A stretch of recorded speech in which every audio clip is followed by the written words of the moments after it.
One of the most urgent tasks of our country is to decisively defeat the climate hysteria hoax. We are in the beginning of a mass extinction. The ability of CO2 to do the heavy work of creating a climate catastrophe is almost nil at this point. The price of oil has been artificially elevated to the point of insanity. That's not how you power a modern industrial system. The ultimate goal of this renewable energy, plan is to reach the exact same point that we're at now.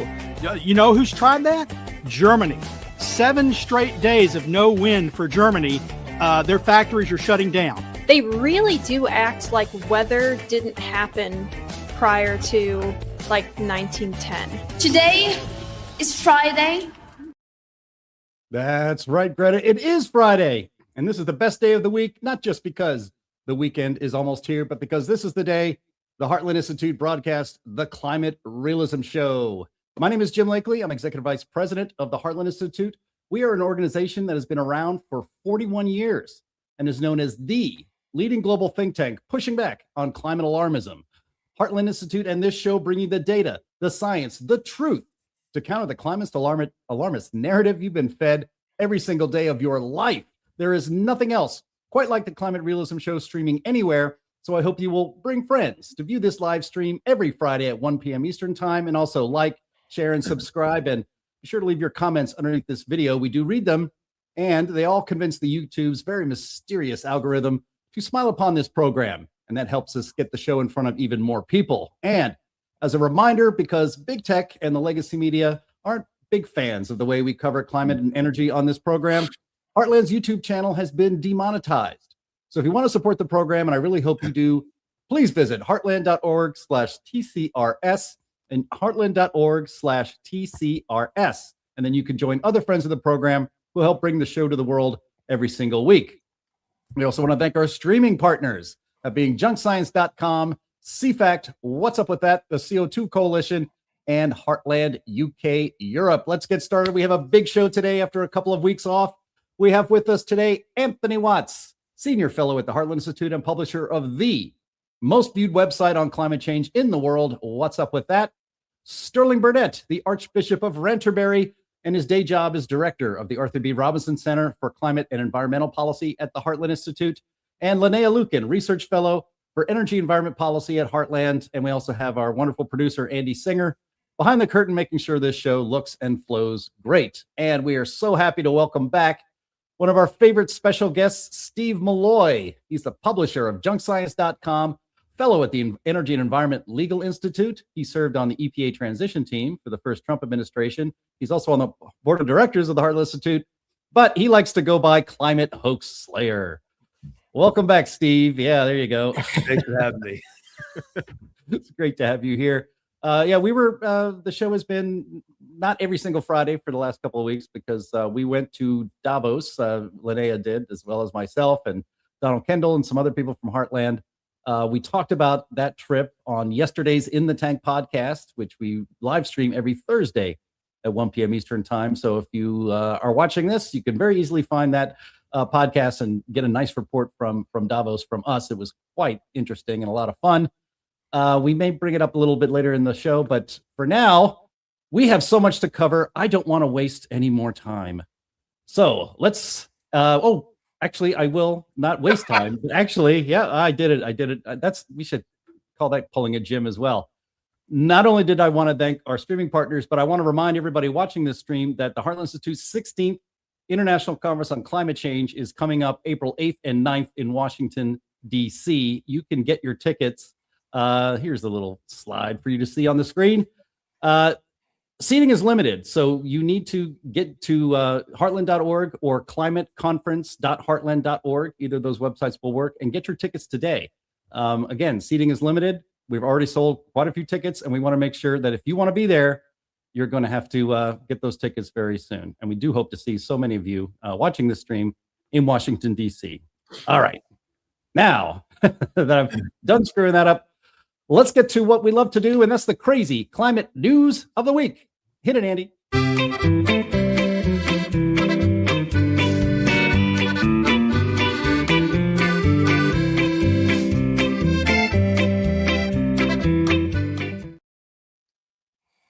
right. Thank you very much, Bill Nye. We have our first item here. I've called it Junk Science for Judges. And this is a very late breaking and an important story that we really need to cover today. And this comes from Fox News.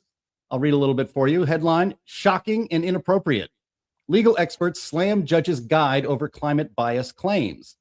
Federal Reserve Manual includes foreword by Supreme Court Justice Elena Kagan and cites activists, including a group under a House probe. Let me read here. A gold standard guide used by judges nationwide to address subjects they are not particularly versed in is drawing criticism over the latest edition's inclusion of purported ideological bias focused on its climate section. Critics have said the fourth edition of the Federal Judicial Center's reference manual on scientific evidence, which includes a foreword by Supreme Court Justice Elena Kagan, appears to blur the line between neutrally educating judges and indoctrinating them with left-wing advocates' prose.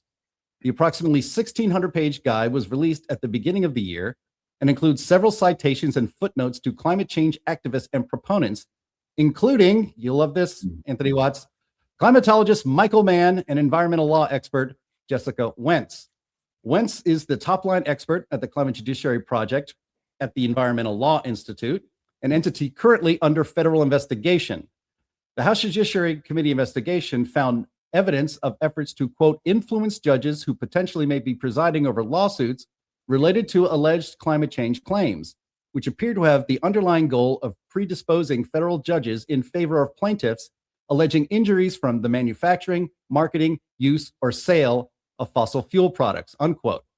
Michael Mann, a climate change academic in Pennsylvania, authored a book called The New Climate War, and the judges' guides cite that book to claim that the energy industry has sought to deceive the public. Mann resigned from a role at the University of Pennsylvania in 2025 after disparaging social media comments about Charlie Kirk that invoked the Hitler Youth movement. And of course, fans of this program know that his lawsuit against Mark Stein and National Review has ultimately ended up being a debacle. That should be enough background for everybody. Steve, you tweeted about this yesterday. Maybe you can explain to our audience a little better what's going on and how this can be fixed. Okay, so this Federal Judicial Center is a not-profit. They've been issuing this reference manual on science for judges for decades. I think they're up to their 6th edition, and this new edition, which just came out in January, as it turns out, has a chapter now on climate science. And that's not necessarily a bad thing. I mean, judges do need, there's a lot of climate litigation going on. They do need to understand the topic. The problem, though, is that the Federal Judicial Center outsourced this climate chapter to the National Academy of Sciences, which brought in these radical climate activists from Columbia University's Sabin Center, who are also involved in climate litigation on the plaintiff side. You know, it's all these blue cities and states and children that are suing the oil industry and whoever they can about climate, trying to get damages and also shut down the economy. So you have this manual that's supposed to be for judges, written by activists, and it's really bad. I mean, it's like 100 pages of just climate activism. And as mentioned in the intro, they cite Michael Mann several times, and this is a Michael Mann who just had his sanctions affirmed for presenting false evidence in his lawsuit against National Review CEI Mark Stein. About the central issue in the case, his damages. The judge told him that he didn't think he had damages in the beginning.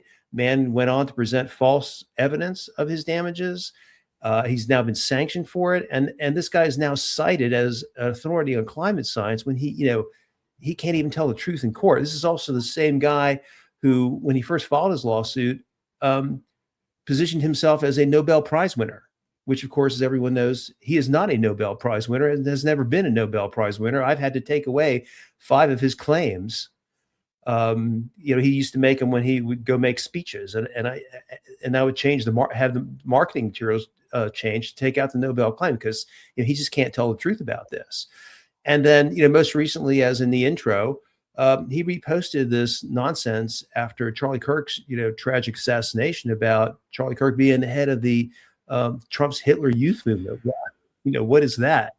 And so man has also, if you go to my X feed, you'll see this, tweeted about how it might be a good idea, or might have been a good idea for Joe Biden to issue basically orders to execute Supreme Court judges. I mean, this guy is totally off the wall. He's unhinged, yet he is being presented to federal judges now as a science expert. A couple other things, just real quick, and let everybody else jump in.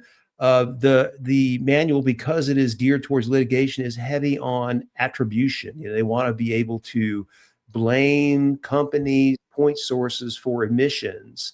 So like if, there's an oil company that's responsible for 1% of emissions, then wherever there are damages, that company would be responsible for, 1% of them. Attribution is a total fraud. There's no way that can be done. I mean, it assumes the problem that it's trying to lay blame for. It assumes that emissions are causing damage. And another troublesome concept throughout the whole manual is consensus. They talk about consensus a lot. There's a consensus on attribution, a consensus on climate. I'm sure on this program, we've talked many times about it, there's no such thing as consensus in science. So it's a very disturbing manual, and the Federal Judicial Center ought to retract it, take that chapter out. If they want to have a climate chapter, it's fine, but have it written in a nonpartisan way. I hate to disagree with Steve about anything. Uh-oh. But I disagree that they should have a chapter on climate change. Okay. I'm sorry. We have a justice of the Supreme Court who can't tell you what a woman is. Yeah. Basic biology. Yet they don't have any chapters on biology. They don't have any chapters on chemistry. Why should they have a special chapter on climate science? I'm sorry, especially when it's written, it says politics, consensus. That's politics. That's not science. Attribution studies. Steve is 100% correct. How they are written is an event occurs. We know climate change had a role to play. The question is, how much worse is it because of climate change? That's not science, folks. It is impossible to attribute any single event to climate change. It is even more impossible to attribute any percentage of emissions from any single company to that event to climate change. It's unscientific in the extreme. It's fortune telling. It's wish fulfillment on the part of alarmists, and it's posing as science. And it got into this chapter, this booklet attached to something the federal judges are supposed to be referring to. The scientific portion of the federal judges manual should only be about how to deal with science, not the what science says, but how science determines things. Not telling them what to think about a scientific discipline, but telling them how to think about it, how to reason through it, what to take as evidence, not models, data, for instance. Models aren't evidence. They're tools, and their outputs are only as good as their forecasting or predictive capability. And in this case, climate models fail repeatedly. Climate predictions fail repeatedly. That's the data they should look at. So I think it's got to go. It has no place, especially, like I said, when they can't even determine what a female is. We've known what men and women were from time immemorial, before anyone ever heard the word climate. And we evidently can't, for our judges, can't determine what that is. So let's get some basics in biology and chemistry down before we go into the physics of climate.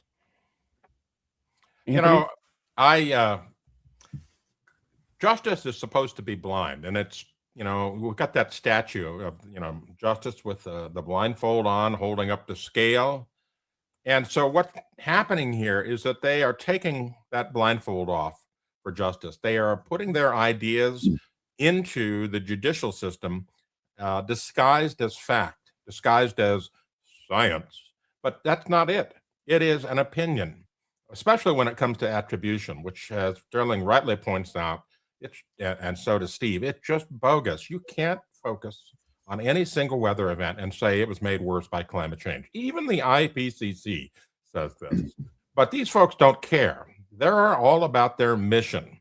And their mission is to make climate change the most important thing. And climate change must be mitigated because we're all going to die. We're going to roast, we're going to drown. We're going to get snowed in. We're not going to have enough rain. Whatever it is, they're going to try to make it attributed to climate change. And that's the crazy thing about this. What I would really like to be able to send these judges is a copy of this book. This book here breaks down most of these ridiculous claims with real science, real references, and real data, instead of trying to make an opinion about it. There's no opinions in this. It's all factually based. And that's the problem. None of this stuff that they're pushing to these judges is completely factually based. It's models, it's attribution, it is opinion. And opinion for facts, opinion should not substitute for facts. And that's the failure here. And it's really, really wrong. We've had attribution science for a long time. They call it crystal ball. You got a crystal ball and you can do attributions. You do some tarot and you do attributions. Well, it's not a science. And in the report, it's not just man. It's not just man. They cite all these people as scientists working on the issue who are actually involved in the lawsuits.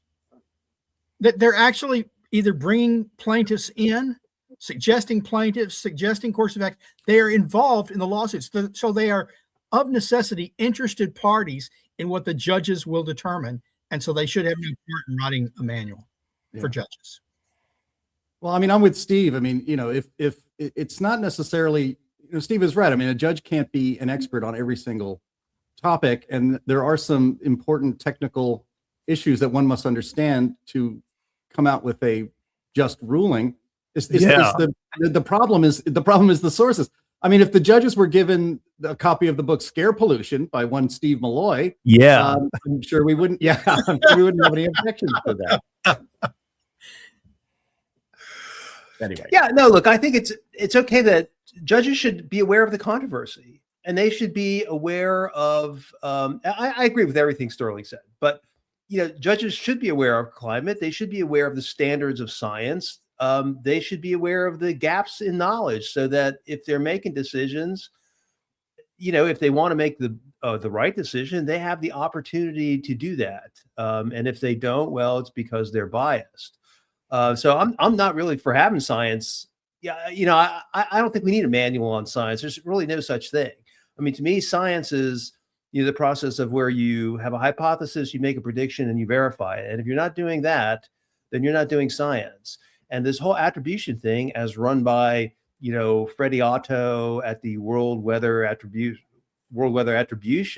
is totally bogus. Because if they really, if there was such a thing as climate science and they understood it, then they could predict these bad weather events. But they can't. Yep. Instead, what they do is they do this retrospective BS analysis where, that weather event was made 30% more likely by emissions. And then they want to be able to use that stuff to wring, trillions of dollars out of the fossil fuel industry. And the whole process is just bogus. And so as is, yes, this chapter should just come out. But I have no problem with judges understanding climate and science like we do. Right. I mean, the problem here is that if you're like all these children's groups, these leftist NGOs and stuff organized, they file lawsuits against, say an oil company and saying, they knew that emitting CO2 was going to harm the planet. And so they bring in as a defense witness for themselves, somebody like Will Happer, for instance, from the CO2 Coalition, who would testify that carbon dioxide is not a pollutant, that carbon dioxide is not dangerously warming the planet, that carbon dioxide is actually beneficial to the world. And then the judge would say, well, I don't care what Will Happer says, because right here in this manual, Michael Mann says the opposite. So we're going with this. And that's the problem, is that you have a clown like Michael Mann being cited as if he is, like he's coming down with 2 stone tablets from the mount. Yeah, I mean, so they want to be able to introduce Michael Mann as essentially evidence or an expert, without Michael Mann being cross-examined. Now, all of us watched the Michael Mann versus free speech trial 2 years ago, and you see how Mann melts down under pressure. Because he's got nothing, he can't handle the pressure, and he would just fall apart. But this is a way to get his idea without ever having anyone cross-examine him. And he needs to cross-examine anytime, anytime he shows up someplace and the media doesn't note that, a federal judge sanctioned him for offering false evidence in court. I'm going to highlight that, because if Mann can't tell the truth in a court of law under oath, where can you trust him to tell the truth?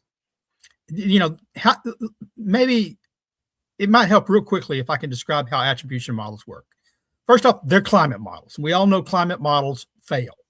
They get the temperatures wrong. They get all their forecasting wrong. They take a climate model and they say, okay, this event has happened. We know CO2 drives climate change. So that's the main assumption built in. CO2 drives climate change. Climate change drives weather changes. So let's run the model with CO2 and the storm appears. And then let's run the model in some counter Earth where there is the amount of CO2. And what would the output be then? And they'd say, oh, well, it's less likely that storm would have occurred if there'd been no CO2 in our models. So how much percentage we can attribute. It's like, so you start with a flawed model. You start with a false assumption from history, based on history that CO2 has never driven climate change. And you then build it into a counterfactual model, basically two counterfactual models. And then that result is supposed to be scientific evidence that can be used in court. Yeah. All right. Well, speaking of bringing junk science into a courtroom, my second item here is pumping poop for dollars, which could maybe apply to the first one as well. This wonderful story comes to us at the suggestion of one Anthony Watts, and this is from Colorado Public Radio. So this is what your tax dollars, I guess, used to fund. Headline: Why a climate startup plans to inject liquid manure a mile deep in Weld County. Managing cow poop is no joke in Weld County. With more than 500,000 head of cattle, the agricultural powerhouse northeast of Denver has far more bovine residents than people. While a large portion of their waste ends up as fertilizer, the material can contaminate waterways if it escapes containment or ends up over-applied to cropland. It also emits gases known to drive climate change and an ongoing smog crisis along Colorado's Front Range. I'll just say that climate change driving is a claim in this story. The same gunk, however, contains carbon that plants once photosynthesized out of the atmosphere. By injecting it deep below the Earth's surface, Vaulted Deep, a Houston-based climate startup, hopes to transform a local environmental hazard into a tool to combat global warming. The approach is already attracting deep-pocketed customers. Tech giants are paying Vaulted Deep to help offset their climate footprints that have grown in recent years due to the AI boom. In 2024, Frontier, a carbon removal fund whose members include Stripe, Shopify, and Alphabet, agreed to pay Vaulted Deep $58.3 million for carbon removal services. Google and Microsoft have since inked deals of their own. It's an example of a carbon removal industry growing in Colorado and across the country.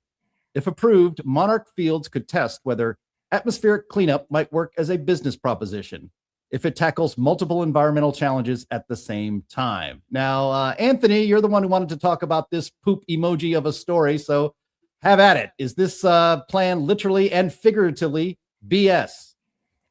Well, yeah, that's a good way to describe it. And, I was thinking about this, and Linnea is familiar with drilling rigs, but, if you've ever watched any movies, where they're talking about drilling or whatever, there's always that climax of where they're hollering, "She's gonna blow." Well, this gives a whole new meaning to that. I mean, my goodness, I can't even imagine.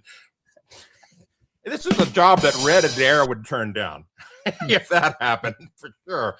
But, they've got this crazy idea that if we remove carbon from the surface or the atmosphere, somehow it doesn't count. Well, maybe in a few million years, as Linnea pointed out in our private chat, people might be thanking us for making, better gas and oil in the future. I don't know. It's just ridiculous beyond words. And every carbon removal project we've ever seen in the last 25 years has failed or been shut down in some way.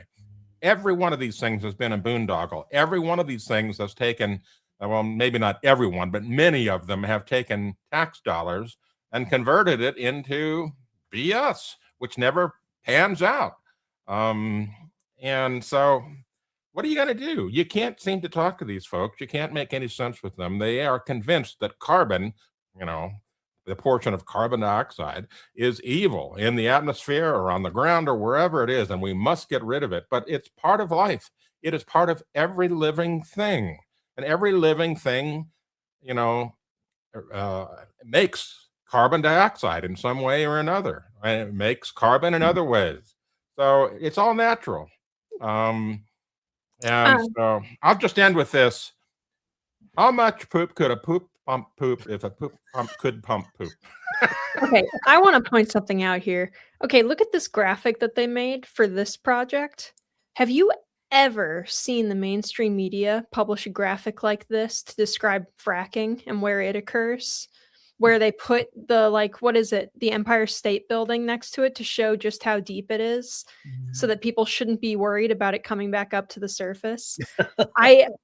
I'm aghast Wow. at this graphic that they have provided here.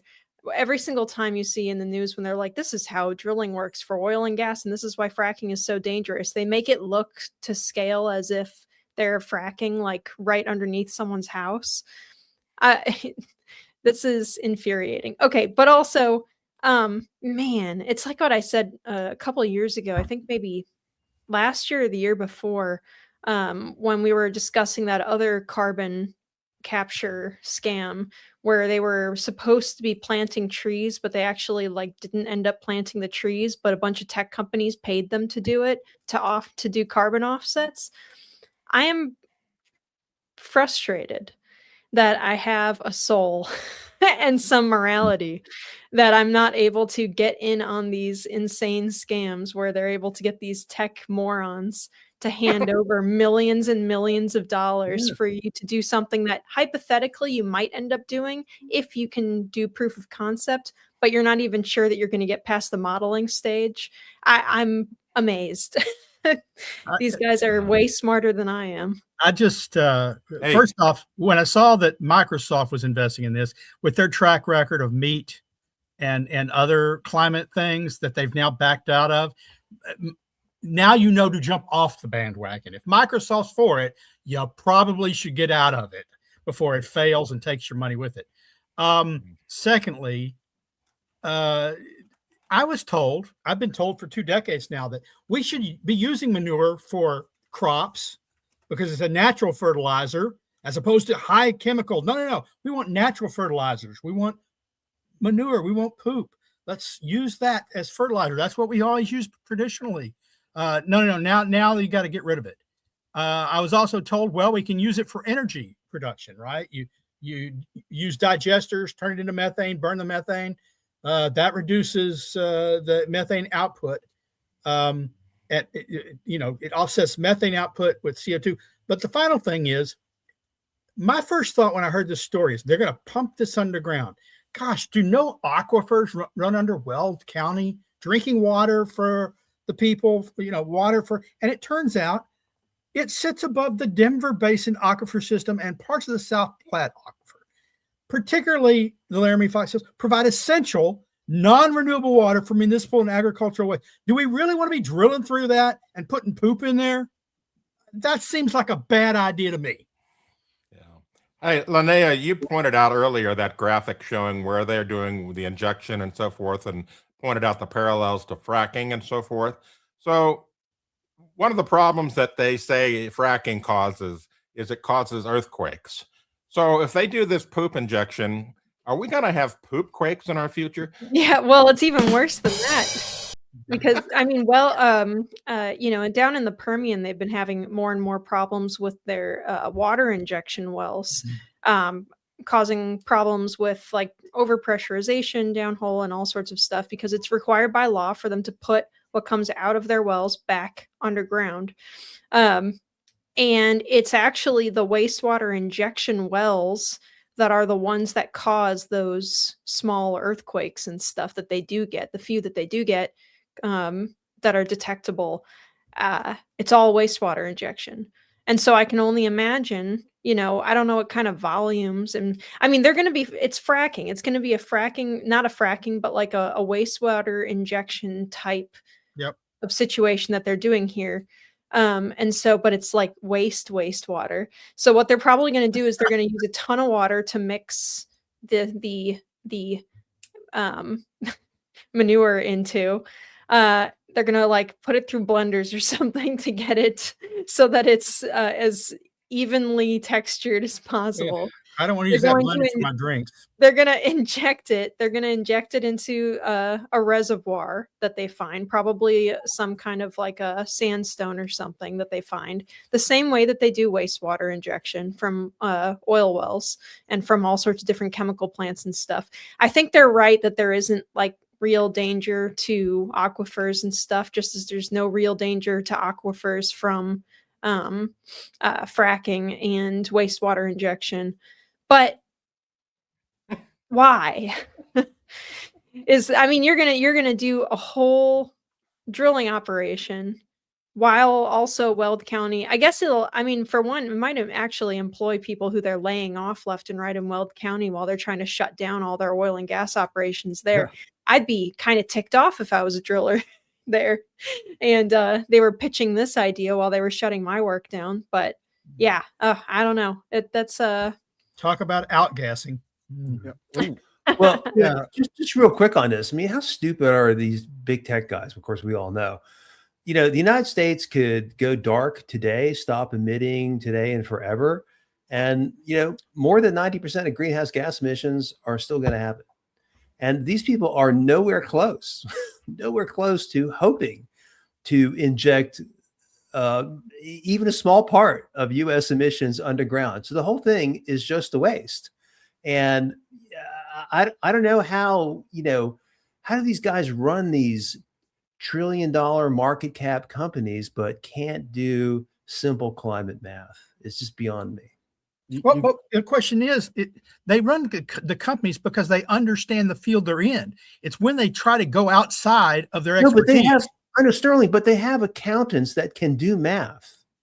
Okay. And the math of what I'm talking about, the climate math I'm talking about, is elementary school math. What percent of emissions, let's just say, pretend emissions are a problem. What percent are we emitting? What percent are we going to store? It's negligible. It's less than negligible. And they can't do it. And the accountants will pay out tens of millions of dollars. Yeah. Well, the whole point here, of course, Steve, isn't like this entire operation actually isn't about the physical storage, and it isn't about any kind of sequestration at all, right? The point is the money printing machine that is carbon credit trade. Yeah. I guess it's also the virtue signaling for the. I get it. There are reasons for it. There are reasons for it, but it's so easy to figure out how stupid this is, and people refuse. Yeah, well, you called this a waste, Steve, and I see what you did there. And they also talk about. Oh, missed it. Yeah, I didn't miss it. I got it. And they talk about jobs that Americans won't do. I would think diarrhea driller would be high on the list, but we shall see. Well, if you give me tens of millions, I'd think about it. Yeah, right. Yeah, everybody's got a price. They call it a slurry, Jim. Oh, that's even grosser somehow. All right, let's move on before people start to hurl. All right. Our third item here is endangered on this program. You're probably getting the only regular updates on the endangerment finding for carbon dioxide in the atmosphere as declared by the courts, and it's supposedly in peril. So we have a little update here. This is from the Washington Post. Headline: Trump's biggest climate rollback stalls over fears it will lose in court. And Steve, as an attorney with the E&E Legal Institute, I know that this probably annoys you and you've been watching it, so get ready. We'll come to you first. I'll read a bit here.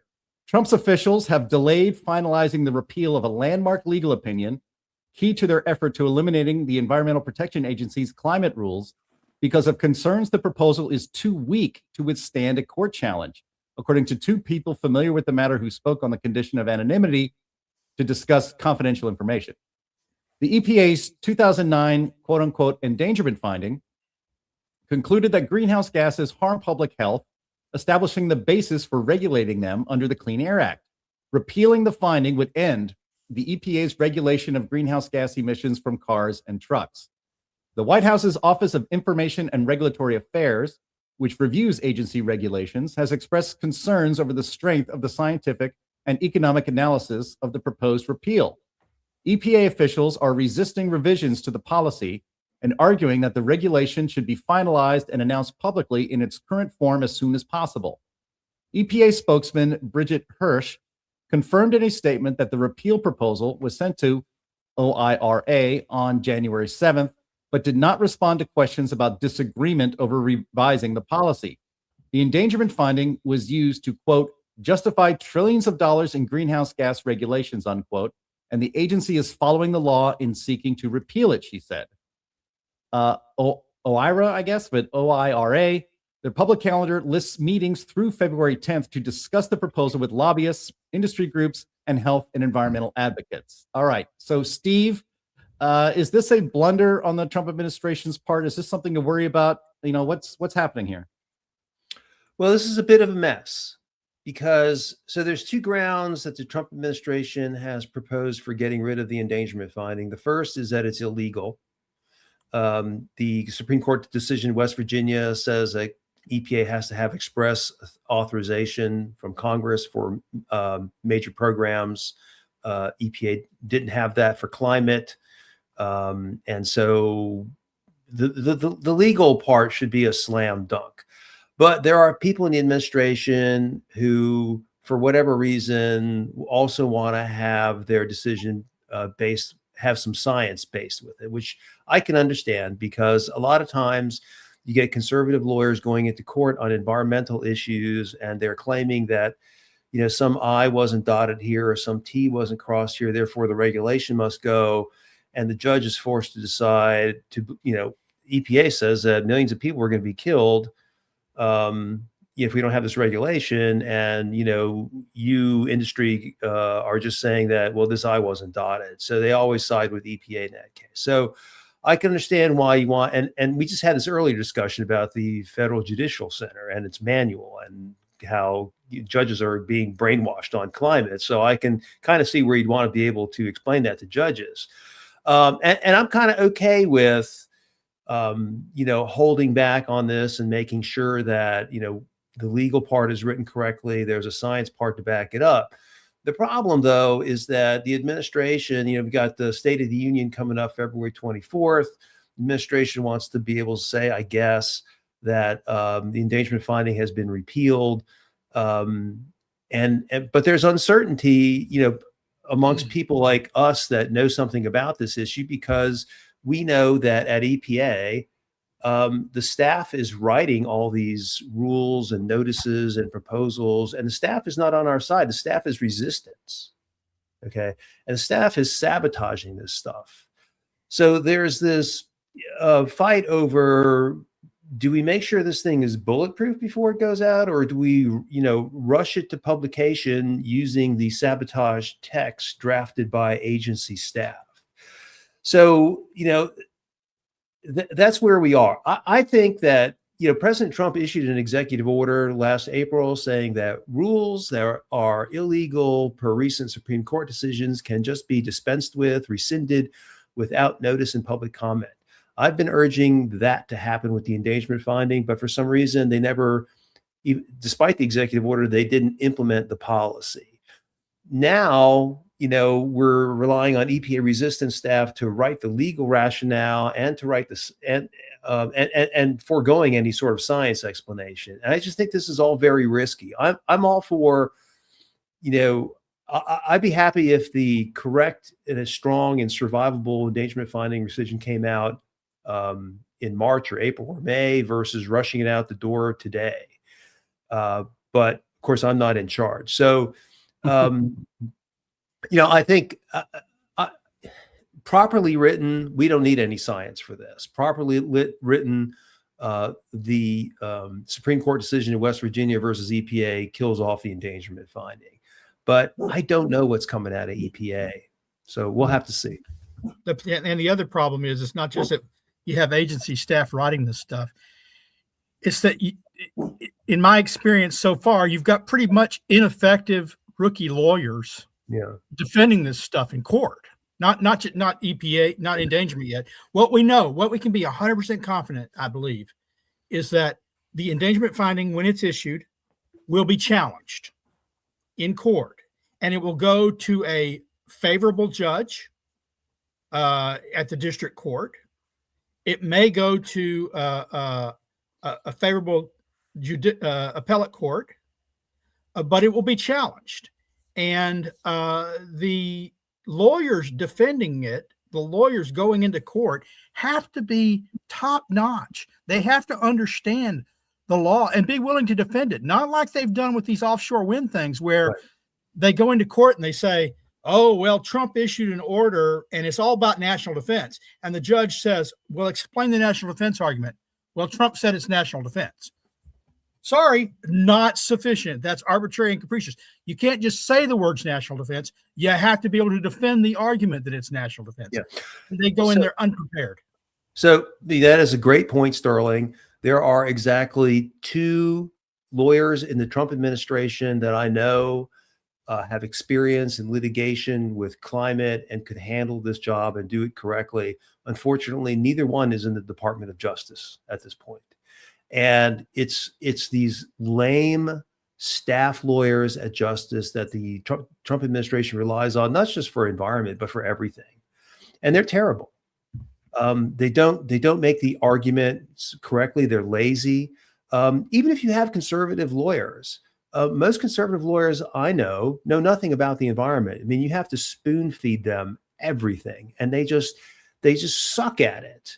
It's not something they're interested in. Conservative judges, they're not interested in the environment, and you rarely get good decisions in court on the environment because either the industry lawyers or the government lawyers or the judge, none of them know anything. And it's just a disaster. I mean, these people should be coming to us for tutorials on climate, but of course they never do. And they make lame arguments. It's embarrassing, and it has real world consequences that are bad. Our late science director, Jay Lair, used to say concerning attorneys, if the law is on your side, argue the law. And the law is on our side. That's what they should be arguing. West Virginia v. EPA should crush this. In addition, the regulations, the Clean Air Act regulations under Mass v. EPA should crush it, because they don't allow the kind of regulation that they impose with the endangerment finding. But then he'd say, well, if the law is on your side, argue the law. If the facts are on your side, argue the facts. Okay, well, we got them on the facts. And then, but they ignore that. The other side says, well, neither the law nor the facts are on our side, so we'll pound the table. And that seems to be what's effective on environmental issues. Yeah. No, it's really something. I mean, we and others have just a wealth of knowledge on the environment, but the administration is just kind of insular on it.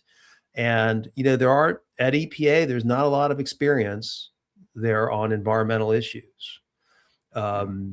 There's just not. And so they have to rely on, excuse me? You mean Department of Justice? You said EPA. Well, EPA too. I mean, just across the government. I mean, in the Trump administration, we're the ones, we've been doing this for decades, all of us, except Linnea. Linnea's not even decades old. But all of us, no, I'm just kidding. Yeah. But but do we get consulted or others? No. I mean, they just make it up as they go along, and they don't make it up right. It's terrible. Yeah. All right. Well, We'll move on. We got a lot of covered today. This is an important story, and we're going to keep our eye on it. And the good news is that the election of Donald Trump made this even conceivable. So yeah, just one final question. I mean, the president is on the same wavelength as we are. Just listen to the guy talk about the hoax and the scam. Okay, but it's all these people in the middle that prevent our agenda, us and the president, from getting done, because these people in the middle are just abominable on this issue. Yeah. All right. Well, I was trying to end on a positive note. Oh well, you foiled me again, Steve, as usual. All right. Let's move on. We're going to mark. Linnea is dog sitting two dogs that are getting a little excited. Hey, No, don't that's tell mine. me. That's Sterling. Oh, that's Sterling. fine. Oh my gosh. Although I'm gonna have to bring my cat in here.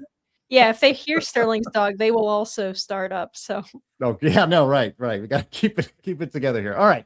Anyway, Al Gore's laugh out loud comedy, An Inconvenient Truth, is turning 20 years old. It just celebrated his 20th birthday. And we thought it was important to revisit that, because quite a few predictions and claims were made in that comedy film. And we wanted to go over what some of those were and tell the truth about them. Steve, you had also noted earlier before we went on the air that, that film has aged really, really badly. And it's actually now, I think in many jurisdictions, banned from being shown to children because it's so full of lies.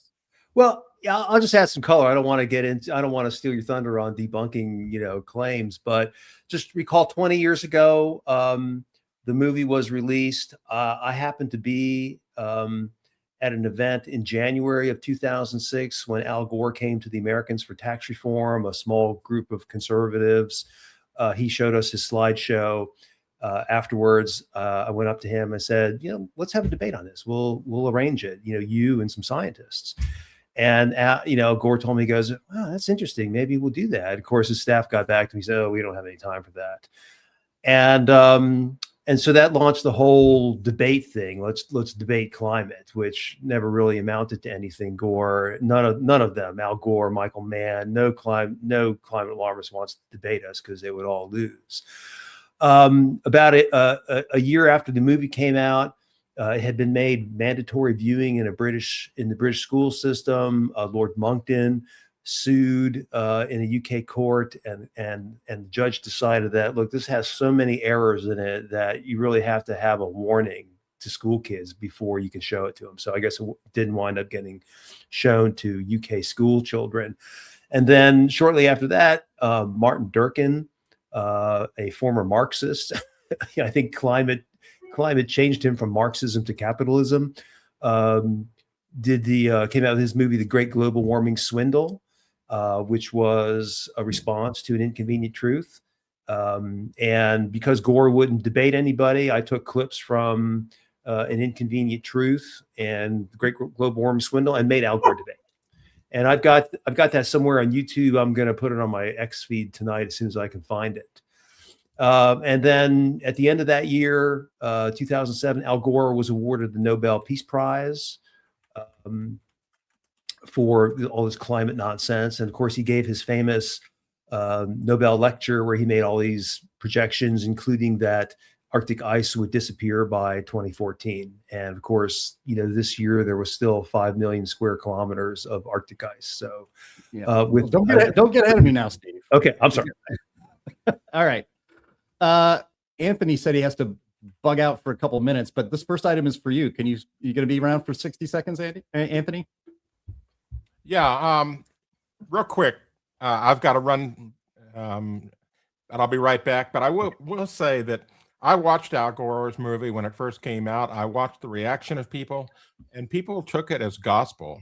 They never looked any further than his claims, most of them. Mm-hmm. And that's what really got me going. I had been looking into climate before that, but the fact that I saw so many bad things in this movie, so many non-factual claims, got me really revved up. And so I owe all of my climate work to Al Gore. Let's put it that way. Right. All right. Well, Anthony, you can just turn off your camera and mute your mic and then come back when you're ready, if you like. Okay. All right. So let's go through some of these claims. So I asked ChatGPT to outline the claims that Al Gore made in An Inconvenient Truth. I wasn't going to watch that garbage again. So I'm going to quickly go through this, even though we could have really done the whole show just on debunking his movie. So first claim ChatGPT said was made in An Inconvenient Truth: global warming is real and measurable. Gore argued that the Earth's average temperature has risen significantly in recent decades, citing data showing that the 10 hottest years on record have all occurred within a recent span of years. And he presented long-term atmospheric CO2 measurements, e.g. the Keeling curve, showing a clear upward trend tied to human industrial activity. Sterling, Steve, Linnea, who wants to take this one? Can I start? Go. Okay. So if you watch Inconvenient Truth, Al Gore climbs up on the ladder and he's pointing at the upward trend in CO2 emissions. And that's probably true. CO2 emissions have increased because of industrialization, and CO2 in the atmosphere has increased. But if you look under the CO2 curve, you'll see the temperature curve. And the temperature curve just sort of burbles up and down. It's not really going anywhere. And as CO2 spikes, temperature curve is not spiking. And that right there, that debunks the whole movie, because, according to climate alarmism, the atmosphere is extremely sensitive to CO2. And if CO2 went up, well, temperature should be going up, but it's not. Even in his movie, it was just burbling along, but he misleads people by pointing to CO2 going up and then just asserting that CO2 means temperatures, when below you can see they're just going like this. Yeah. All right. Let's move on to claim number 2 via ChatGPT on An Inconvenient Truth. Human activities are the primary cause of global warming. Gore emphasized that burning fossil fuels and other modern human activities, e.g. deforestation and industrial emissions, increase greenhouse gas concentrations like CO2 and methane, which trap heat in the atmosphere and drive warming. Sterling, let's go with you on this one. True and false. Okay. The emissions, there's limited evidence that those emissions are driving a global trend of warming, because the global trend of warming is an artifact of another human activity, which is industrialization and expansion of cities. We know that many of the thermometers, the temperature stations that measure warming, are compromised by the urban heat island effect. And so global average temperature built on a compromised system that takes the slow release of heat at night from concrete, from asphalt roofs, from industrial heating systems where they're located next to, from jet airplane exhaust when they're located on airports. That's not global warming. That's regional warming, but it figures into the global average when they just throw it in there. Right. So when you look at the system of thermometers that are not biased, and we're building one ourselves, the GOATS project, but there's another one, the Climate Reference Network. You get less than half the warming that is measured, and the measured warming is less than half what the predicted warming is based on the climate models. So, look, it's within the margin of error. The amount of true warming that might possibly be attributed to CO2 emissions and methane is less than the margin of error for the bar graph that they show the warming in. Yeah. Yeah. Steve, you want to, I know you tweet a lot about, gone down the drain. Well, just to what Sterling said, what's disturbing about all this is, let's take the example of yesterday in Washington, D.C. At about 8 o'clock in the morning at National Airport, it was 16 degrees Fahrenheit. And that will go down as the official temperature for Washington, D.C. that day. But on my Apple phone app, which estimates ambient temperature in a different way than just looking at the airport or the thermometer, said that the temperature at that time was 6 degrees.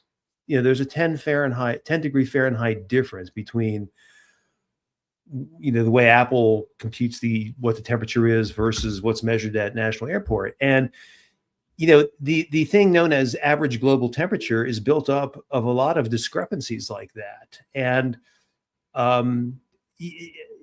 which means that the average global temperature is just a pile of garbage. I don't know how, when the error range is so huge, when you add more of that, it doesn't make for a more accurate number.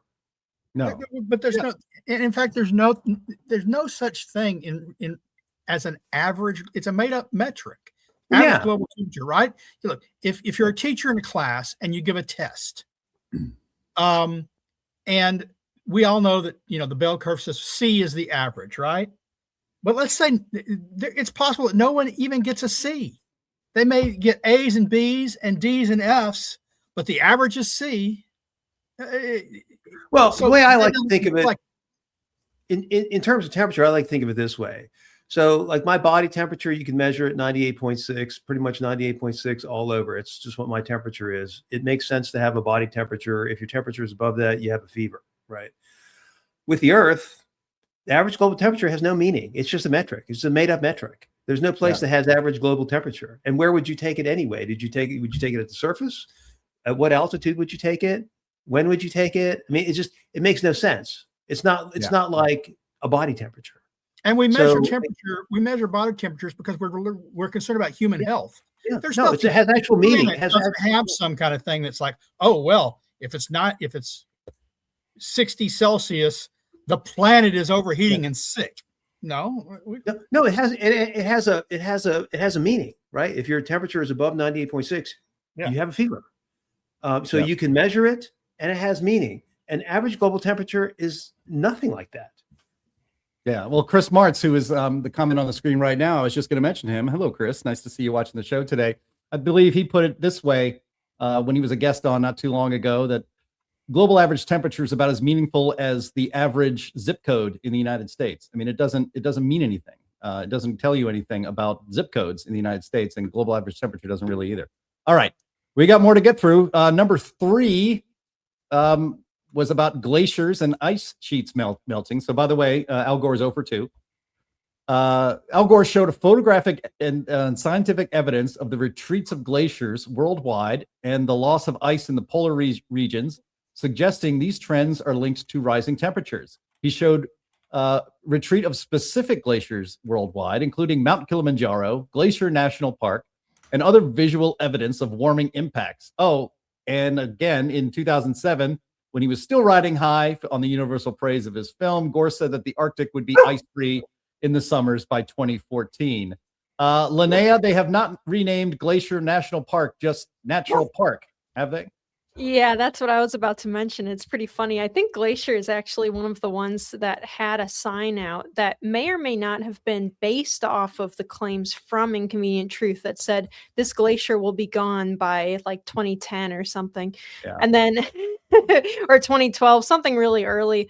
And then when it wasn't, they had to just quietly take the sign down. No retractions or anything. The park didn't apologize and say, look, we got caught up in some nonsense, but it's still there. The glaciers are still there in Glacier Park. Eventually they will be gone, not because of human caused global warming, but because hopefully we continue on a warming trend rather than plunging back into an ice age. Someday you hope that many major ice coverage areas of the earth have retracted some. It's a natural part of the Earth's systems to kind of breathe in and out these ice caps, right? So you get big coverage of, long coverage of ice down as far as like New York and further down south from that even. And then you have contractions and they leave all these big clades. What's going on there, Andy? All these big boulders and stuff that the glaciers brought with them. There's a ton of features like that. The Great Lakes are carved out from glaciers moving. They retract and then they expand again as you enter another ice age. This is a pattern that takes place over the course of tens of thousands of years, completely natural. And as our friends over at the CO2 Coalition are fond of saying, you should embrace that pattern when it's trending towards a warming trend, and fear it if it starts to go the other way. Interglacial cycles are a blessing. Glacial cycles are a curse and a danger to humans, just civilization and survival. Gore made a very specific claim as well about Kilimanjaro. He said that within a decade, there will be no snows. That's 2016, 9 years ago. Testable hypothesis. Failed. Right. That's exactly right, Sterling. Gore tried to do science. He tried to make a prediction. Well, he made a prediction and it didn't work out. So he's just wrong. And when it comes to the Arctic ice, I don't think that was his prediction. He was parroting something that I think someone in the Defense Department or the Navy had predicted, because he's not smart enough to do that. But nevertheless, he made a prediction. It was wrong, and he never got credit for being wrong. Right. Anthony, Yeah, another one he was wrong about was he mentioned Mount Kilimanjaro prominently in his movie. And he said that, his friend Lonnie Thompson, was there surveying the ice and it's almost gone and it's going to be gone soon. Well, what they failed to make note of, and what they ended up having to retract that claim for, was the fact that Mount Kilimanjaro was losing its ice not due to warming, but to sublimation. And the sublimation was happening. Basically, this is if you put ice cubes in the freezer and you leave them there too long, they just sort of wither away. Well, that's what was happening at the top of Mount Kilimanjaro, because upslope winds did not contain enough moisture anymore to keep the necessary vapor pressure going on with the ice to keep it from sublimating. And the reason for that is because the indigenous people that live around Mount Kilimanjaro, because they don't have electricity, because, that's wrong. We just can't electrify people just willy-nilly like that. They were burning all the firewood, burning all of the trees. And so there was no evapotranspiration going on anymore on upslope Mount Kilimanjaro. And the whole thing was blamed on climate change, when in fact it was just simply the fact that there were no trees left to put water back in the atmosphere for the winds to go upslope on Kilimanjaro. It was just an absolute travesty of a claim that, Gore no longer talks about it because he was wrong there too. To try to teach Gore something, what we're going to do is we're going to give him a free cruise through the Northwest Passage. And we're going to name the ship Erebus or Terror or something, and something nice like that. And we're going to send him on the Northwest Passage and see how it goes. Yes. Prove once again, another provably wrong, that Kilimanjaro provably wrong. He said that, we're losing ice in Antarctica. I'm sorry, there's more ice there now than there was when Al Gore's movie came out. They're gaining ice in Antarctica. The West Antarctic ice sheet, the very smallest portion of Antarctica, the Antarctic Peninsula, they're losing ice due to subsurface volcanic activity. But the main body of Antarctica and the East Antarctica, thank you, Winchester. God, it's gained ice. Yeah. All right. Let's make a drop on who let the dogs out. Just one more thing on this, and it's not like there's less ice. There's been some decline in Arctic ice over the years. Since Al Gore made his prediction, 2025 ice at the minimum is about the same as 2000. It's his predictions just hasn't worked out in the slightest. Not there's less ice, there's about the same amount of ice, despite all the emissions, despite whatever warming there's been. Yeah. All right. Well, there's Andy. Thank you very much. There's a clip from the show about Kilimanjaro, and it's not quite as he predicted. All right, we'll move on. There's another. So that was 3. Number 4. That sea levels are rising. Now, Gore discussed how melting land ice in Greenland and West Antarctic ice sheets would contribute to significant sea level rise, potentially flooding coastal cities, displacing millions of people. He warned that if major ice sheets fully melted, sea levels could rise 20 feet. I don't know if you guys, I have not noticed that Disney World in Orlando is now very close to beachfront property. Well, I have a study on my Twitter feed someplace. I think it was either in Science or Nature, probably Nature. And they said that Greenland, whatever melting is at Greenland, has not discernibly contributed to global sea level rise. I will say, if the ice sheets entirely melted, that's a conditional. Oh, if Antarctica disappeared tomorrow, and if Greenland lost all its ice, and if the Arctic lost all its ice, sea levels would rise. That's true. Gosh, I can't refute that. The problem is there's no evidence that Antarctica is about to disappear tomorrow, and Greenland's about to disappear tomorrow, and the Arctic's about all the ice in the Arctic is going away. So it's a foolish conditional. It would take hundreds, if not thousands of years for that to happen at the rate of any melting today. And the evidence, the best evidence, I'm sorry, it's not from satellites. This is one of those things where satellites aren't the best evidence of sea level rise. Ground-based tide gauges are the best evidence of long-term sea level rise. And for most areas, another recent study that I just wrote about in Climate Change Weekly a couple of issues ago found that there is no change in tide gauge rates of increase. It's not happening. And the 5% where it is happening of tide gauges around the globe, where there is a spike in sea level rise, it's attributable not to sea level rise, but to subsidence in large urban areas where they're withdrawing groundwater, where they built upon shifting, unstable land on the coast. Coastal property is great. It's beautiful, but it's not. A lot of these places were swamps. They had some bait shacks. I don't know what's going on there. We had some bait shacks on wooden pylons, and they removed those. They put a condo on there, and then they're surprised when the land sinks. Yeah, and they call that global warming. It's not global. So yeah, there's also been a lot of groundwater withdrawal. Yeah. Today in the Washington Post, they talk about ghost trees, and these are dead trees in coastal areas because of saltwater intrusion. And what's actually happening is groundwater withdrawal has been the cause of saltwater intrusion, and that's what's killing the trees. Right. So has sea level rise? Has sea level rise? Just exit question. Has sea level rise appreciably accelerated since Inconvenient Truth came out 20 years ago? No.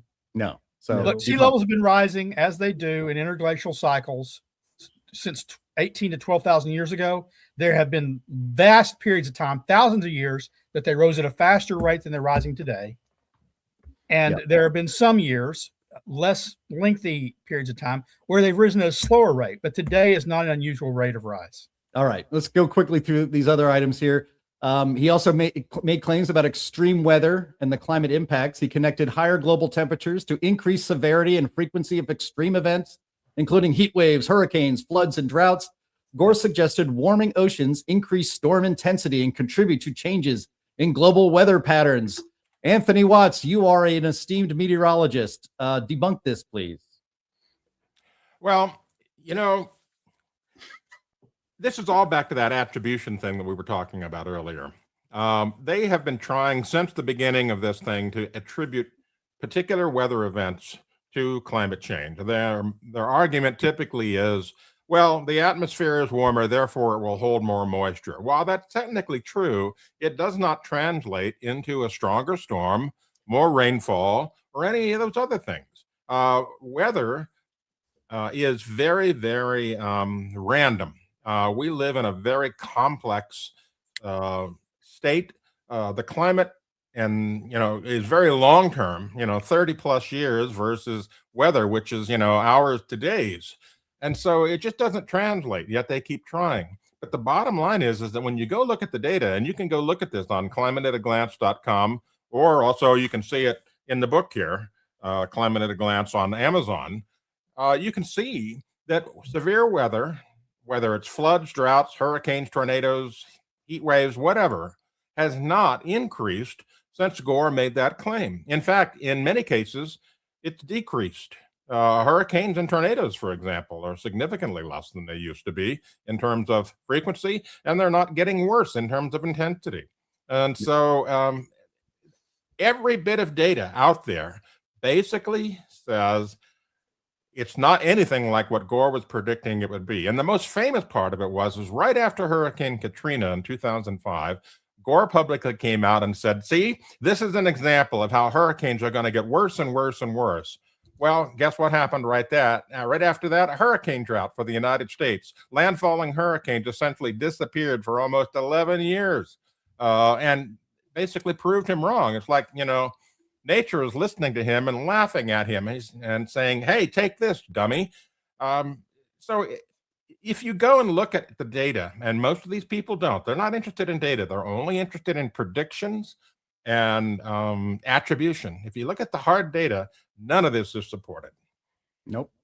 All right. Very good. Go to climateataglance.com where you can get all that great information. It's the facts. It's the truth. And it counters the climate alarmism. Two more items here real quick from the claims from the movie. Number 6, effects on ecosystems, species, and humans. The film highlighted impacts on ecosystems and biodiversity, such as disrupted habitats and risks to species. Gore also raised concerns about the health issues linked with climate change, such as heat-related illnesses and the spread of diseases. Linnea, on yesterday's podcast on In the Tank, we showed you in a picture, as we mentioned earlier, with your arm around a guy in a polar bear suit that was pretty dingy in Davos. So you get this one. Yeah, very sad. My heart was broken.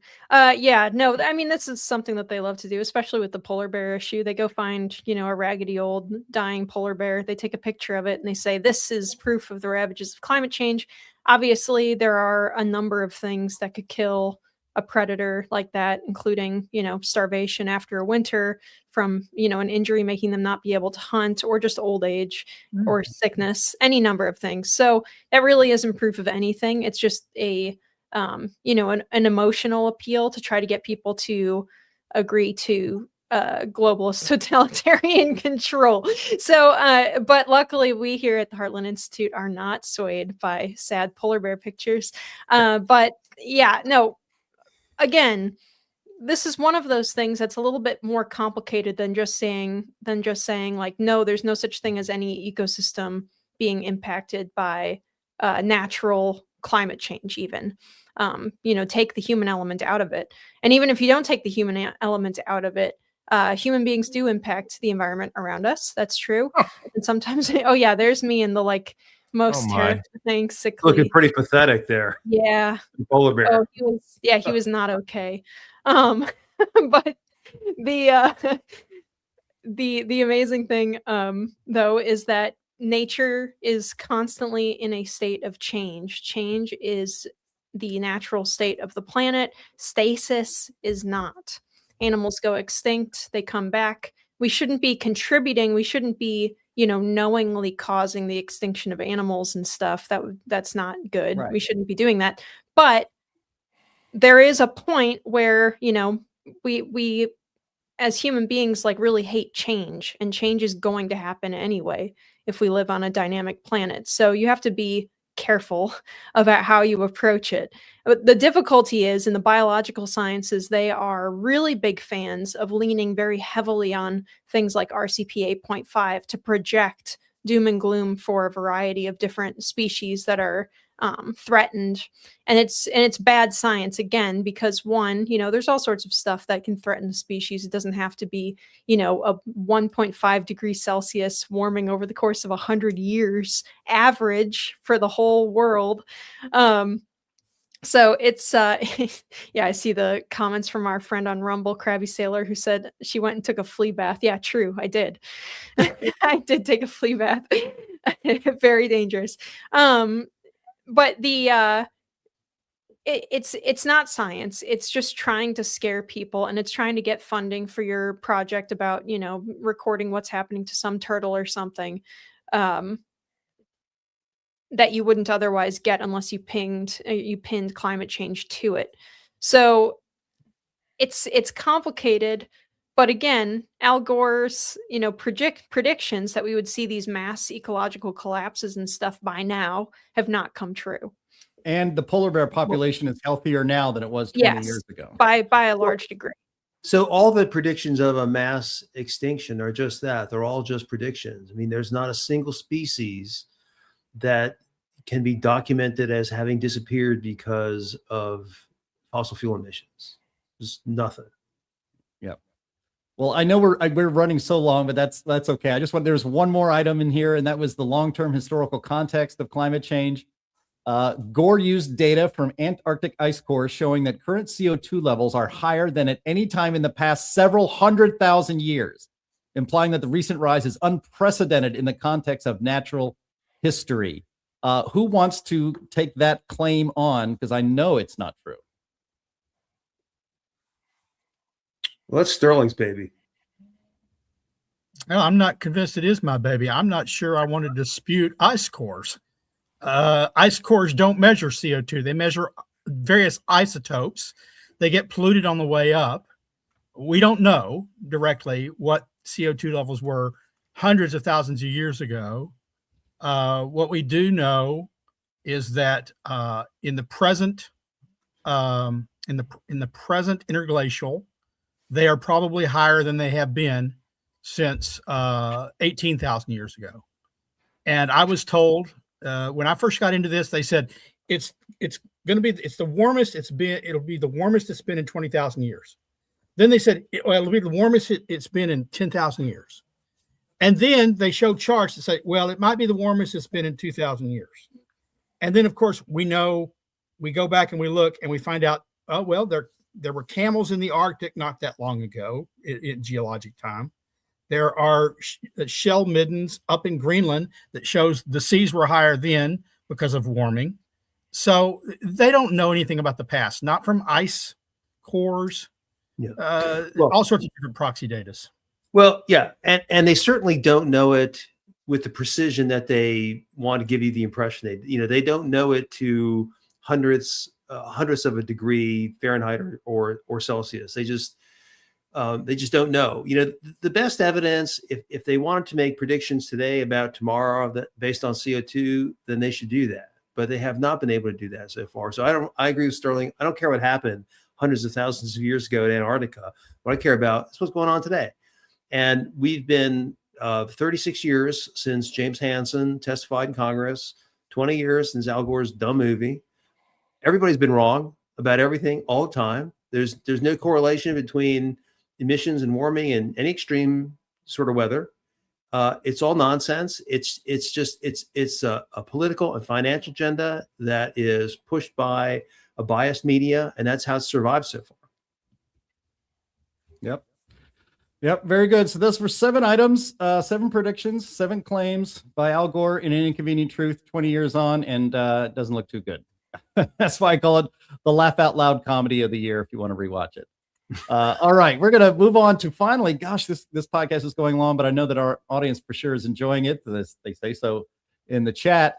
And the title, the title card, the thumbnail for this podcast is Winter Misery. And this is one of the more miserable winters I can remember. And I've lived in Northern Illinois now for 15 years. And I can't remember it being this bad. The temperatures are well below normal. Pittsburgh, where I used to hail from, has a couple of feet of snow. And they usually, despite what you might think, don't usually get that much snow. Almost the entirety of the lower 48 is experiencing some pretty extreme winter weather. And so we're praying for you, and I'm hoping this snaps out eventually.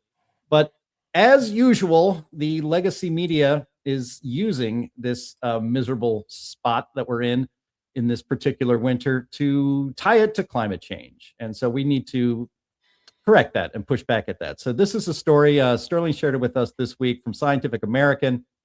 The headline is Weekend winter storm that battered eastern U.S. was supercharged by climate change. A warmer atmosphere can hold more moisture. And that's why last weekend's winter storm dumped more snow, sleet, and freezing rain than similar weather systems might have in the past. Let me read some of this for you. If you live in the eastern U.S., you are likely among the millions dealing with the after effects of the heavy snow, sleet, and freezing rain that buried the region over the weekend. And while it may be extremely cold, new research reveals that last weekend's weather was in fact supercharged by global warming. Some of the hardest hit places saw more than 2 feet of snowfall, while up to an inch of ice from freezing rain shut down roads and cut power throughout the Southeast. No doubt this storm was big. It was always going to pack a punch, but it dumped more frozen participation than it would have if the storm had occurred decades earlier. It may seem paradoxical that a warming climate could mean heavier snowfalls, but hotter, albeit still below freezing, temperatures are nonetheless a recipe for more snow. That's because for every 1 degree Celsius of warming, the atmosphere can hold about 7% more moisture. And this storm happened in an atmosphere that has become up to 5 degrees warmer Celsius than it was in past decades, according to research organization Climameter, which produced the new analysis. That means this storm had up to 20% more precipitation than it would have if there was no human-caused warming. Sterling, this is new research, so it's got to be correct, right? And there should be more than just this one example to prove their hypothesis, right? I remember a day not too long in the past.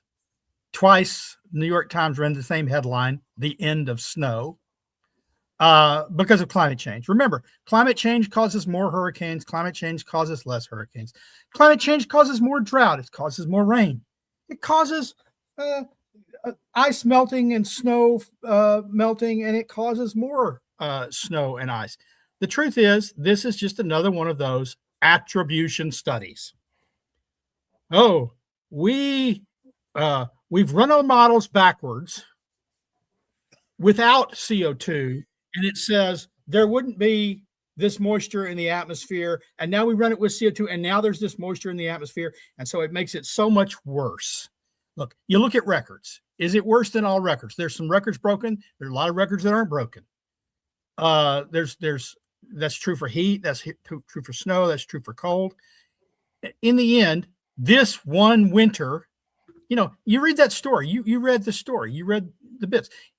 I heard things like may and could and all sorts of sort of wishy-washy. Well, yeah, it might cause this. Okay, so let's say climate change has put more moisture in the atmosphere. That's presuming that moisture has stayed in the atmosphere from climate change. So years of climate change has caused moisture just to sort of hover in the atmosphere until this winter and get all dumped. That's what we're supposed to presume. There's no evidence that this 1 year's rise in moisture caused it to dump. And moisture in the atmosphere is not the only thing that's needed for storms to form. It's just another flawed attribution based on models. It's unscientific. Yeah, I mean, once again, if they knew what they were talking about, they would predict these things ahead of time. But they can't do that. They don't do that because they can't do that. And then, underlying all this stuff, even if climate change was really at work, you'd have to show that emissions are driving this stuff for this story to really have any legs. And they can't do that either. Yeah, and Chris Martz makes a good point in the chat here. He says the 7% figure is correct, but it says theoretical maximum amount of vapor the air can contain for a given temperature. It says nothing about precipitation amount or the rate at which it falls, which is a really, really good point to make. And I hope, obviously no one from the mainstream media is listening to this because they don't care about the truth. But if they were, what I would say is just because it can be more humid does not mean that you are going to get heavier or more frequent rainfall or worse snowstorms or whatever. Yeah, I mean, just it's not a given. There's no direct line between those things. So, and he adds, and for our audience who, I can't imagine they don't know who Chris Martz is, but Chris Martz is a good friend of ours who is a meteorologist. He says also that alarmists ignore in a warmer world, snowfalls are wetter, which accumulates less than a cold, dry snow like this most recent storm was. So there's just, it's always more complicated. And they, they get mad when you make the joke. They get so mad. This is why it's my favorite joke. And I make a point of making it every winter. And Trump does the same thing, which I just love, where he says, he looks outside and he sees some snow or ice or it's cold out or something. And he goes, sure could use some of that global warming. And it makes all the alarmists wig out because they're like, just because it's cold outside doesn't mean that global warming isn't real, blah, blah, blah. It's like, he knows. Trump knows. He's saying it because it's funny. And I say it because it's funny. It's a classic joke that makes people who can't take a joke absolutely spin off into the distance. So I'll hand it off here, but I just wanted to read those things off from Chris because they were really good points that these scam artists, honestly, that do the attribution studies absolutely do not. They might even know that this is the truth, but they just don't care. When I used to go into an office to work during the winter, and by the way, it's winter. We expect cold and snow in winter. That's why we have the season. When I used to go in the office to work, I'd get on the elevator on a cold, wintry day, just standing with random people. I'd say, gosh, global warming's killing me. And they just chuckle and they'd say, I'm ready for this to be over. So you get those subtle, you got to get those subtle things and make them think. Yeah. I mean, one of the reasons I wanted to have this as our main topic today, or at least put on the thumbnail today, is because so many people are experiencing this winter weather, and it's just been pretty miserable. I mean, it has been barely out of the single digits in Chicago for like 2.5 weeks, and it grinds on you. But Steve, you've spent a lot of time on Twitter, comparing historical weather and saying, and debunking all of this whole thing. Every time something bad happens weather-wise, it's global warming. So, I figured you might enjoy this topic too. Yeah, so I spent a lot of time looking at past Washington, D.C. weather because it's where I live. And it's, I've spent enough time in those temperatures now. I mean, you can see that, like, okay, so if this is polar vortex, well, then, when they had these miserable single-digit temperatures 150 years ago or whatever throughout the past 150 years, it's probably the same thing happening. It just happens.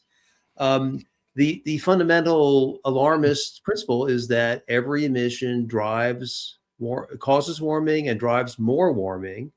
And then you have the urban heat island effect thrown up on top of all that.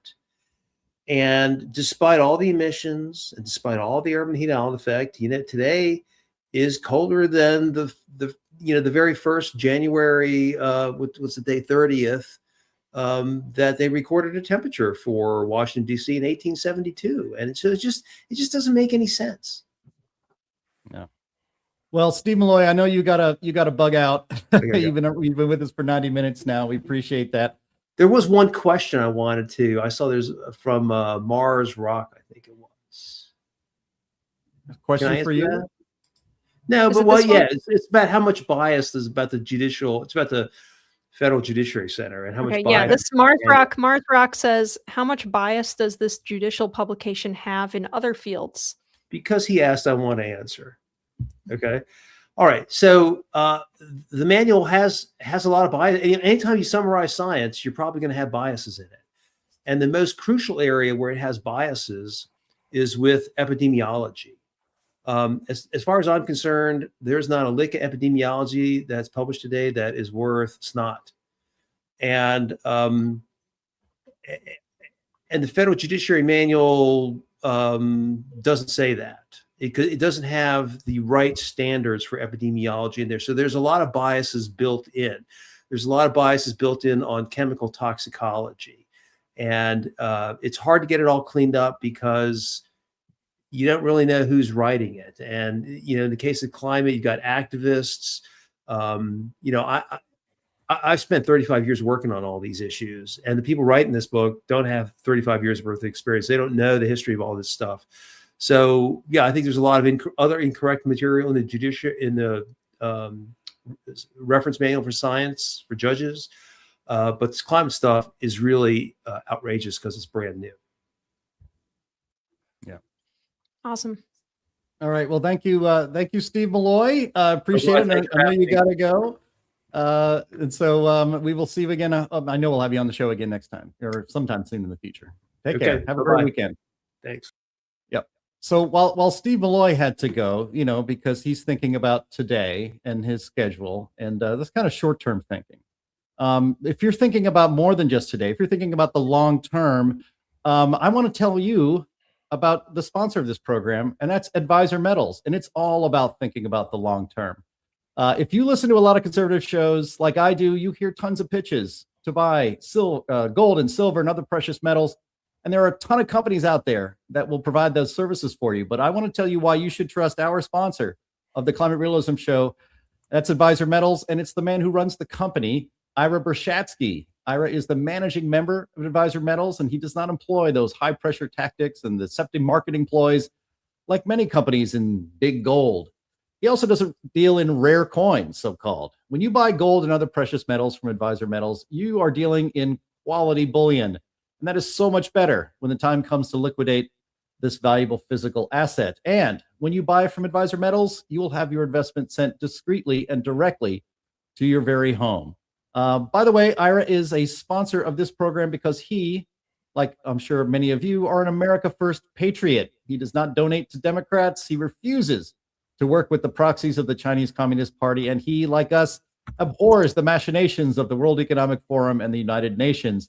That is why we are so proud to have him as a sponsor. So if you want to diversify your investment portfolio, or if you want to back up your IRA with real physical bullion and of precious metals, go to climaterealismshow.com/metals. You can leave your information there, and Ira will get in contact and make the whole process very easy for you. Again, that's climaterealismshow.com/metals.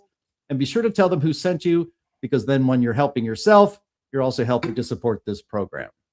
Thank you for your attention to this matter.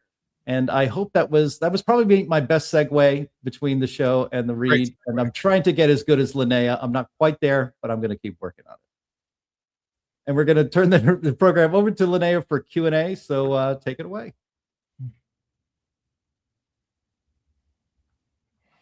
Oh man, I'm waiting for the drop and it didn't come. All right. Well, okay.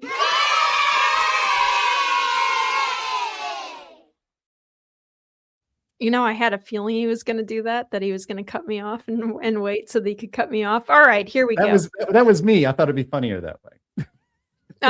Krabby Sailor has really good, very, very good taste in segues. He says, good lead into the ad, Jim. Linnea's was better yesterday. It was very good. It was a wonderful job. Mm. All right, let's get to the questions here. So we have this question from Dennis Stevenson, who says, the Climate at a Glance says that polar bear population is 36,000. Other public sources seem to suggest it's closer to 26,000. Can you explain the difference, please? Yeah, it's pretty simple. They're not including the latest survey data. Simple as that. Well, it's partly more that they do sampling, and they can't count every little bear. They do sampling, and they do sampling in different regions. And either 26 or 36,000 would be more than the 5,000 they estimated there were 50 years ago, before there was all this global warming. So, it's a win either way. Yep. All right. I'm going to normally I try to grab the questions from earlier in the show first, but this one just popped up that I can address pretty quickly, which is from PJ Hondo, who says, what do you think of relative sea level rise? Where I'm at, coastal flooding is increasing exponentially. Records go back to 1900. I live near Atlantic City. Yeah, so part of that is, that's not a climate issue. What we think of relative sea level rise is that it's real. I mean, it's a measurement that they're taking, but it accounts also for land sinkage. Coastal flooding increasing in Atlantic City in particular is a lot of the time due to the water withdrawals from the water table. So the land is actually sinking faster than the actual sea level is rising.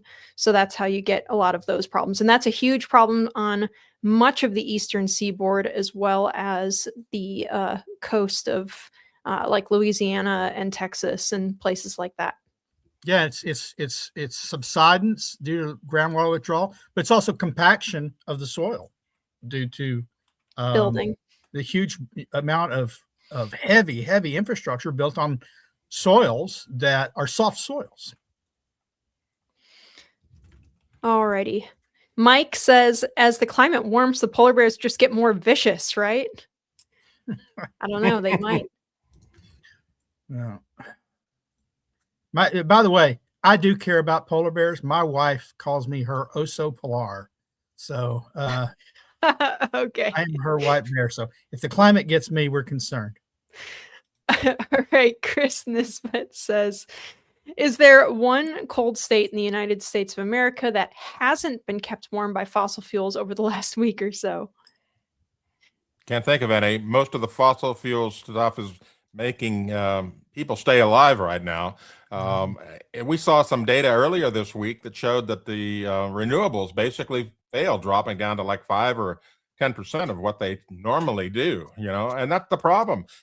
You can't design a stable grid system based on an energy generation that is basically dependent on the weather. The weather turns bad or not favorable to those things, boom, you're out of power. That's no good. Yeah. Read my article on climate realism this week on the experience in Texas. And we have this comment here from Stan Goldenberg, who is a hurricane expert and frequent viewer of ours, who says, can you please make it clear that when you use the term climate change, you are actually referring to anthropogenic, aka man-made climate change? Yeah, and Stan, I understand the frustration with that, because climate does change naturally and it is real. And when we're saying that climate change is a hoax, what we mean is that human-caused, rapid, dangerous climate change is a hoax. However, that's a mouthful. And I don't want to say that every time. And when the thing I've written about this, actually, where the thing with the term climate change is that when the left uses the term climate change, they mean it whichever way is convenient for them in any given moment. If they call you a climate change denier and you say, no, I don't deny climate change, the climate has always changed. They launch into, well, you don't think that human beings are causing, rapid heating and blah, blah, blah. So they get to choose what it means depending on when they want to use it. But we have to give them like a paragraph description of what we mean every time. It's that millennial woes tweet that's like leftists pretend like they don't understand things in order to make discourse impossible. We have to just like bust through that, I think. Let's see.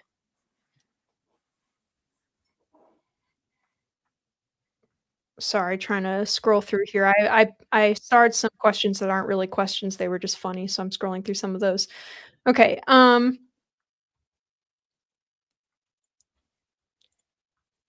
Engineer guy says, in science classes, middle school and high school, is the Milankovitch cycle addressed, and have politicians heard of it? Anthony? Yeah, well, this Milankovitch cycle is based on the precession of the Earth wobble, so to speak. The poles are tilted about 23.5 degrees. And so what happened is that just like a spinning top, it's stable at first, but it tends to develop a wobble of its own.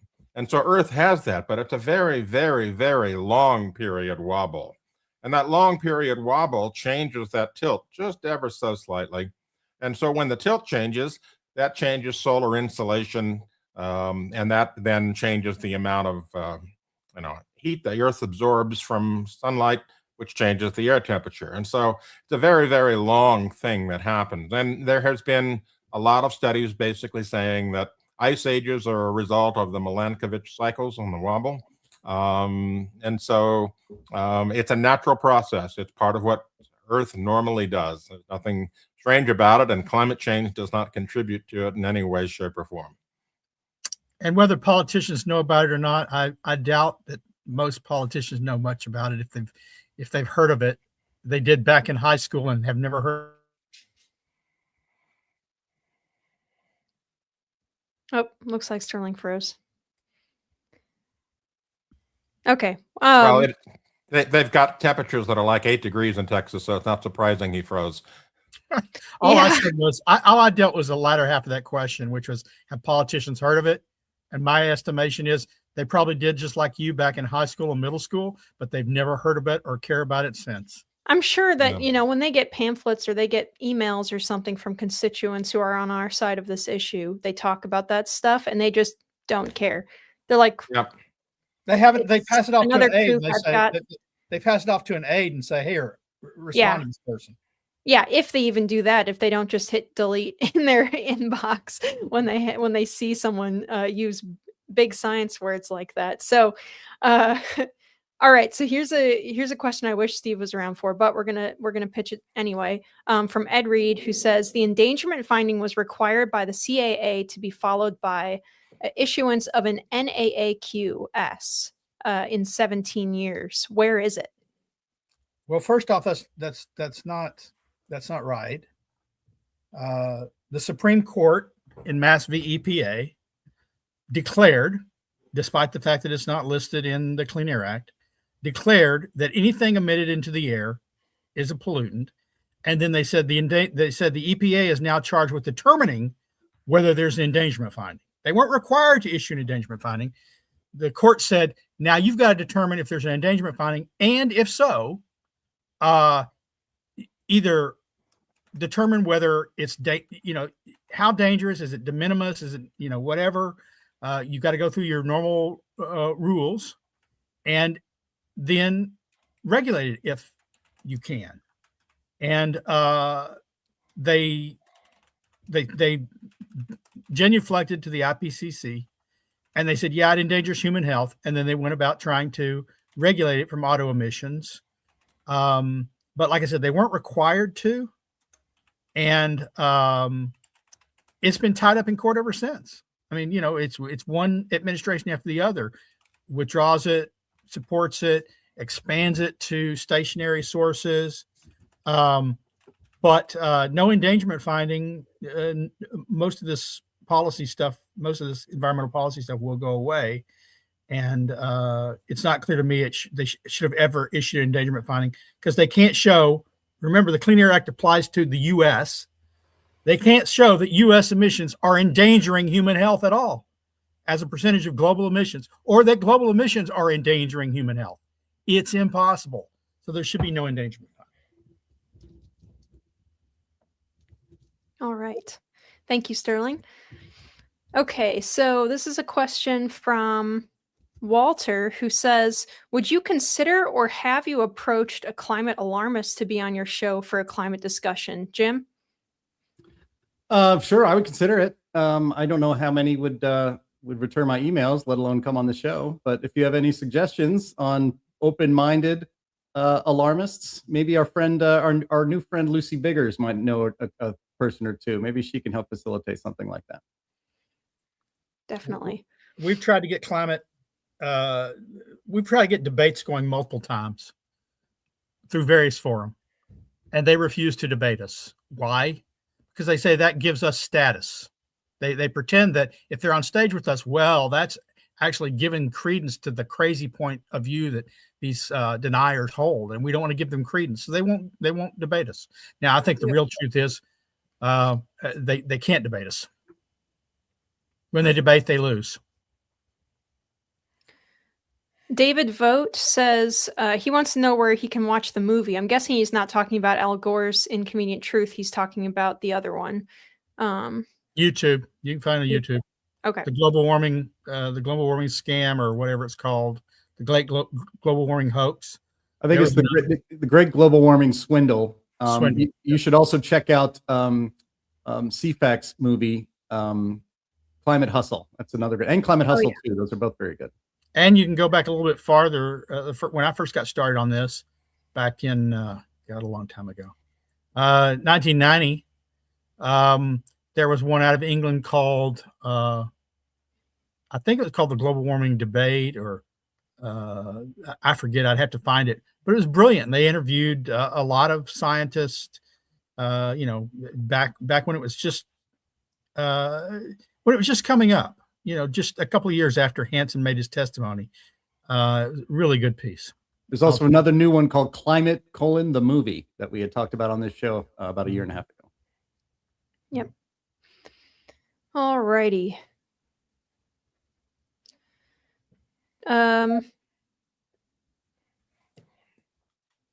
Sorry, guys. Okay, so Ray, and I'm going to pitch this to you, Anthony. Ray says, what would happen if our current ice age finished, if we were totally in an interglacial?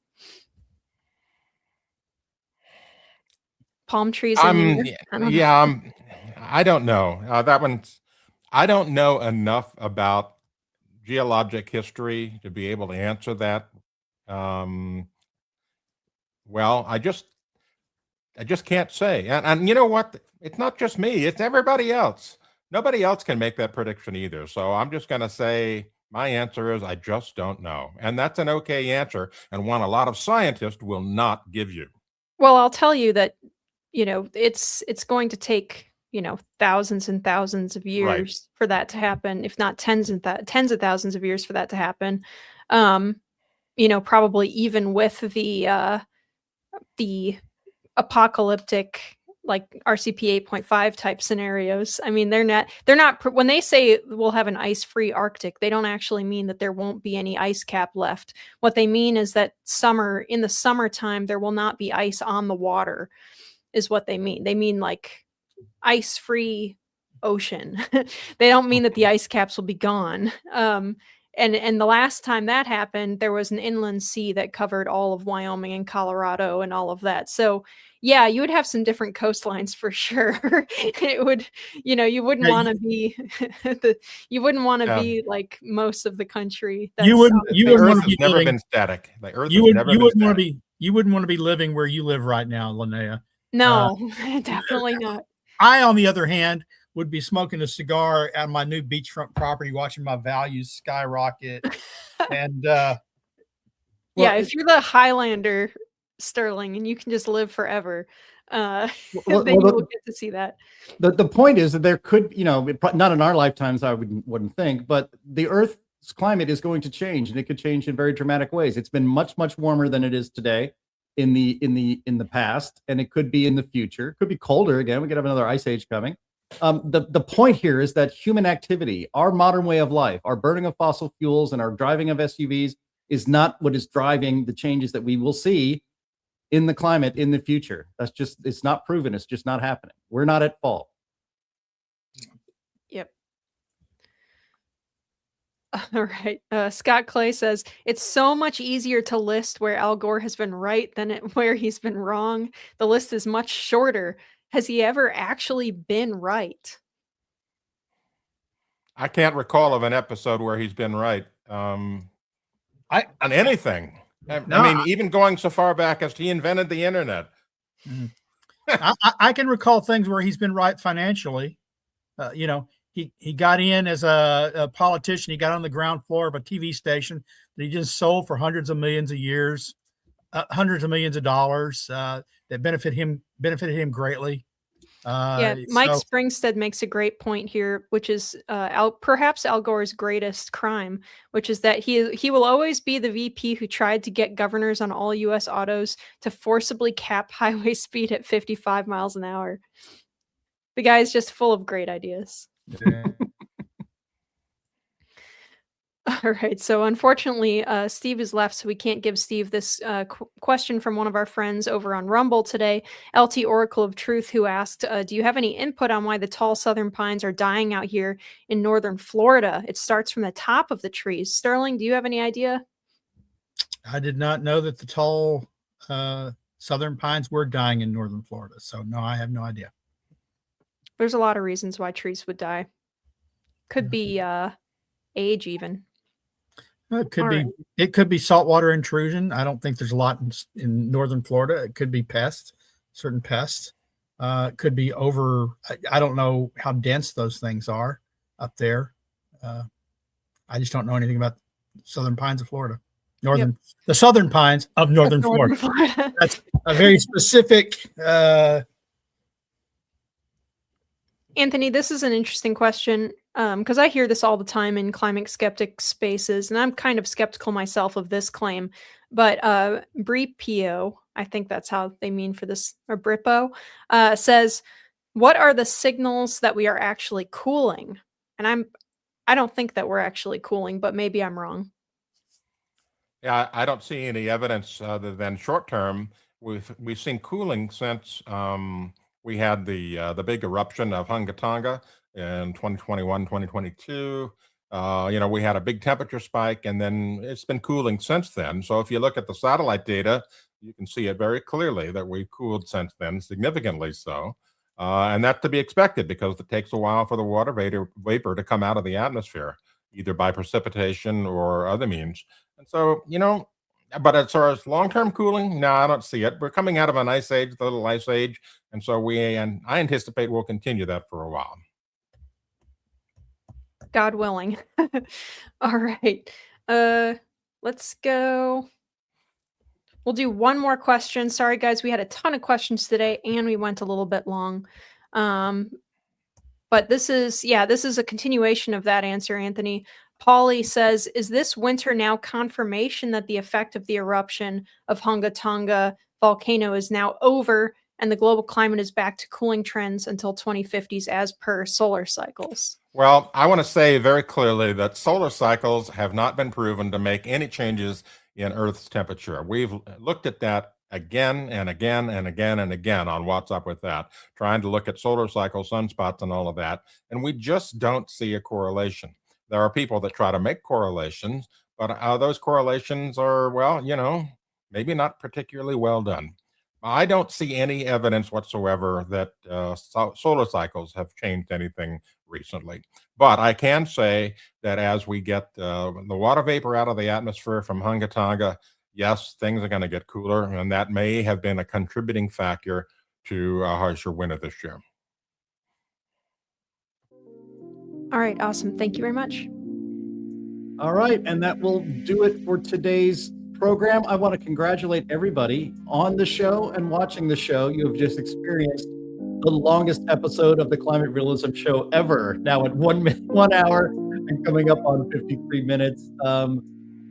Thank you very much for being here. I also want to thank our streaming partners, Junk Science, CFAC, CO2 Coalition, Climate Depot, What's Up With That, and Heartland UK Europe. Thank you very much, Anthony Watts and Sterling Burnett and Linnea Lucan of the Heartland Institute. I want to thank our guest today in absentia. That would be Steve Milloy of junkscience.com.